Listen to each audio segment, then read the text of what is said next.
আমরা যখন এখানে আসি এবং এই বইগুলোর দিকে তাকাই আর যখন অতীতের দিকে ফিরে যাই, তখন আমরা বুঝতে পারি যে ইতিহাস কখনোই কোনো অপরিবর্তনীয় বিষয় নয়। এটি মানুষের ইচ্ছা শক্তির দ্বারাই পরিবর্তিত হয়। এখন আমাদের নিজেদের ভাগ্য এবং ইতিহাস আবারও নতুন করে লেখার সুযোগ নিয়ে এসেছে গণভোট 2026। সবার মনে একটা প্রশ্ন, গণভোটটা আসলে কি? গণভোটটা হলো আসলে একটা ভবিষ্যৎ বাংলাদেশের ম্যাপ। ভবিষ্যৎ বাংলাদেশ থেকে আপনি কি চান আর কি চান না একজন নাগরিক হিসেবে, তার একটা খতিয়ান। আপনি কি এমন একটি বাংলাদেশ দেখতে চান যেখানে কেউ চাইলে 10 বছরের বেশি প্রধানমন্ত্রী থাকতে পারবে না? এমন বাংলাদেশ যেখানে সরকার চাইলেই বিরোধী দলের সম্মতি ছাড়া জরুরি অবস্থা জারি করতে পারবে না, চাইলেই জরুরি অবস্থার সময়ে নাগরিকের বেঁচে থাকার অধিকার কেড়ে নিতে পারবে না, চাইলেই এক্সট্রা জুডিশিয়াল কিলিং করতে পারবে না? আপনি কি চান সংসদে একটি উচ্চকক্ষ থাকুক?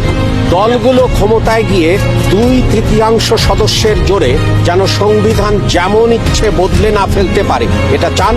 সংবিধানের যে কোনো পরিবর্তন করতে হলে উচ্চকক্ষের সমর্থন লাগুক, এটা চান? সংবিধানের কিছু গুরুত্বপূর্ণ বিষয়ের পরিবর্তন আপনার মতামত ছাড়া কেউ করতে না পারুক, অর্থাৎ গণভোট ছাড়া সংবিধানের গুরুত্বপূর্ণ বিধানের কোনো পরিবর্তন সরকার যেন করতে না পারুক। আপনি কি চান তত্ত্বাবধায়ক সরকার কিভাবে তৈরি হবে এটা সরকারি দল এবং বিরোধী দল মিলেই ঠিক করুক? একই রকম ভাবে নির্বাচন কমিশন, পিএসসি, সিএজি এসব গুরুত্বপূর্ণ নিয়োগে বিরোধী দলেরও ভূমিকা থাকুক? আপনি কি চান সংসদে নারীদের প্রতিনিধিত্ব বাড়ুক? দেশের বিচার ব্যবস্থা সরকারের প্রভাব মুক্ত থেকে স্বাধীনভাবে কাজ করুক, যাতে আমাদের মতন সাধারণ মানুষ বিচার পেতে পারে? আপনি কি চান সব বিভাগীয় শহরে উচ্চ আদালত স্থাপন হোক? ধরেন আপনার স্বজন খুন হয়েছে, সেই খুনের দায়ে দণ্ডপ্রাপ্ত আসামিকে প্রেসিডেন্ট চাইলেই ক্ষমা করে দিতে পারে। আপনি কি চান আপনি অর্থাৎ ক্ষতিগ্রস্ত পরিবারে অনুমতি ছাড়া রাষ্ট্রপতি এরকম কোনো অপরাধীকে ক্ষমা করতে না পারুক? আপনি কি চান যে আমাদের মৌলিক নাগরিক অধিকারের সংখ্যা বৃদ্ধি পাওয়া উচিত?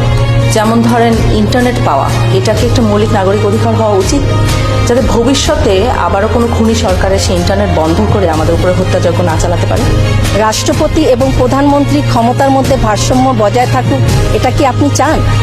বাংলা ভাষার পাশাপাশি দেশের অন্যান্য জনগোষ্ঠীর ভাষার স্বীকৃতি পাক, এটা কি আপনি চান? আপনি যদি এই পরিবর্তনগুলো চান, আপনি যদি এই পরিবর্তনগুলো চান, তাহলে গণভোটে হাতে সিল মারুন। হাতে সিল মারুন। হাতে সিল মারুন। হেতে সিল মারুন।